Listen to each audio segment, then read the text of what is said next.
हमारे साथ संगम लाल गुप्ता जी हैं, उत्तर प्रदेश से सांसद और पहले विधायक रह चुके हैं। आज सदन में प्रधानमंत्री का जो स्पीच रहा और जिस ढंग से विपक्ष मांग कर रही थी कि प्रधानमंत्री सदन में आकर अपनी बातों को रखें, और जब प्रधानमंत्री बोलना शुरू किए तो विपक्ष के सांसद सदन से बाहर गए। क्या कहना चाहेंगे? देखिए, देश के प्रधानमंत्री आज सदन में इस देश को 140 करोड़ की जनता के सामने, क्योंकि विपक्ष निरंतर जिस दिन से सदन चालू हुआ है उस दिन से उसका एक ही मांग था कि प्रधानमंत्री सदन में आवे और मणिपुर पे चर्चा करें। प्रधानमंत्री सदन में आवे, इतने महत्वपूर्ण बिल आए, किसी बिल पर उन्होंने चर्चा नहीं किया। और आज जब देश के प्रधानमंत्री सदन में आते हैं तो विपक्ष के लोग हाउस को से वॉकआउट करके बाहर चले जाते हैं, क्योंकि उनको अविश्वास प्रस्ताव तो उन्होंने लाया, मगर अविश्वास प्रस्ताव पे उनको चर्चा नहीं करना था, क्योंकि देश की जनता को विश्वास भारतीय जनता पार्टी और मोदी जी पे है।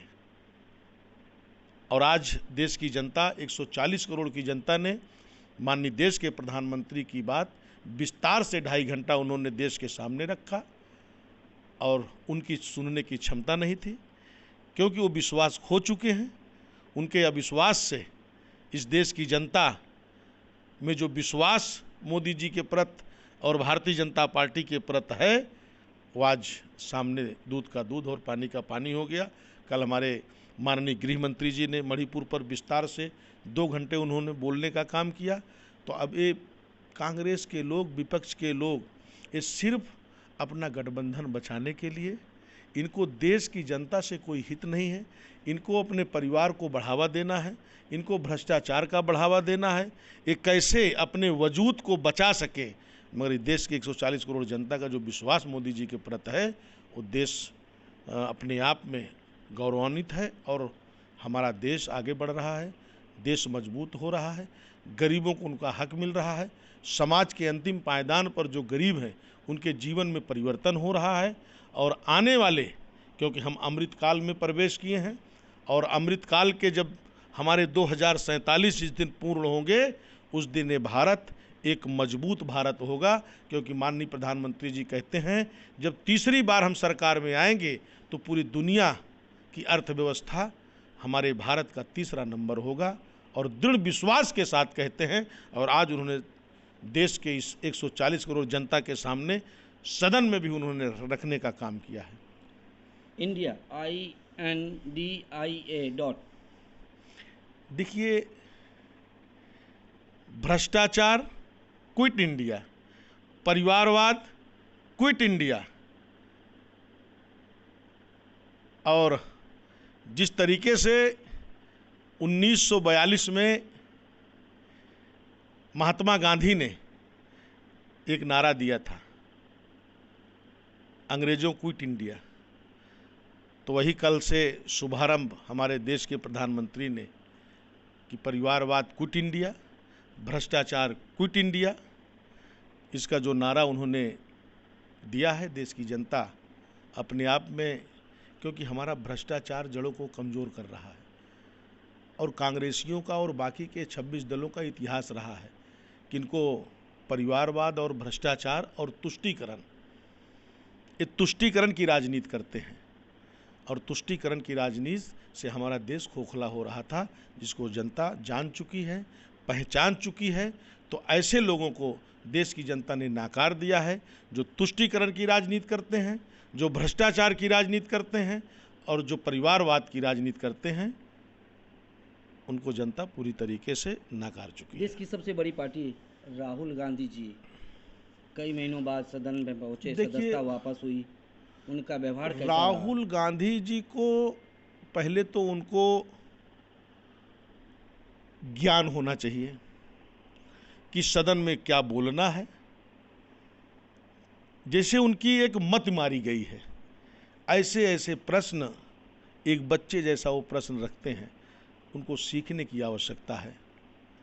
ऐसे बचकाने जैसा जो बात करते हैं, कल सदन में आए थे उन्होंने अपनी बात रखा कि दिल की बात दिल सुनता है। अरे दिल की बात तो दिमाग सुनता है। तो कई सारे चीज़ों पे उन्होंने जो चर्चा किया, देश में एक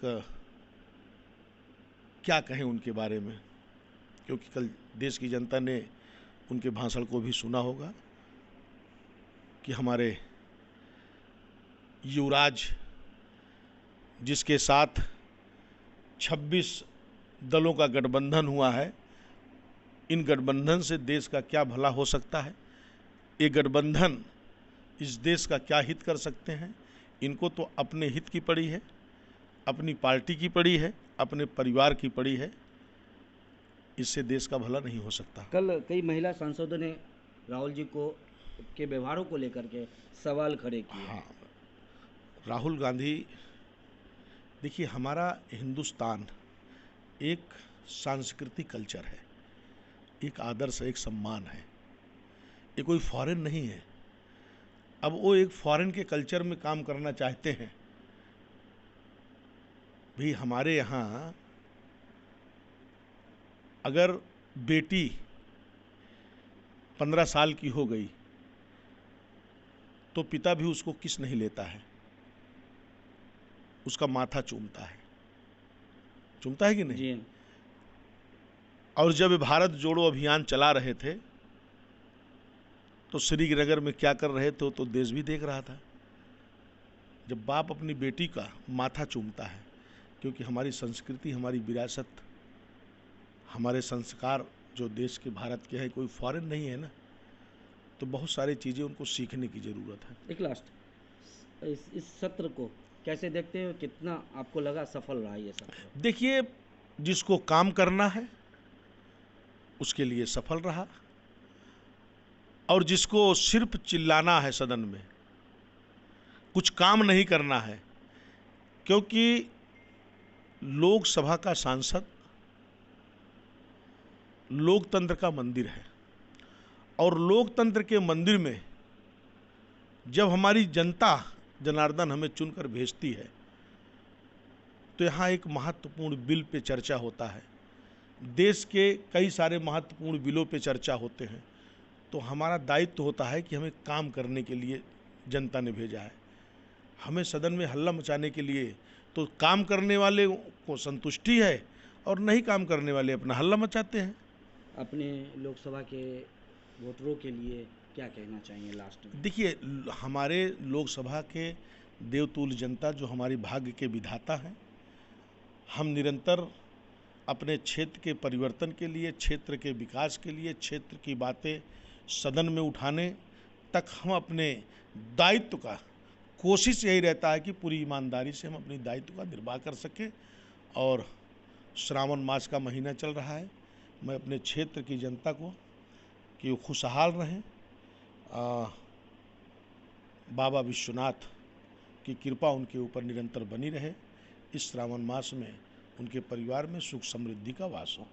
हमारे साथ संगम लाल गुप्ता जी हैं, और जो जिनको आप सुन रहे थे बेबाकी से जवाब देते हुए, मैं रवि नीरज, दिल्ली से। धन्यवाद, मज़ा आ गया सब। हाँ, ये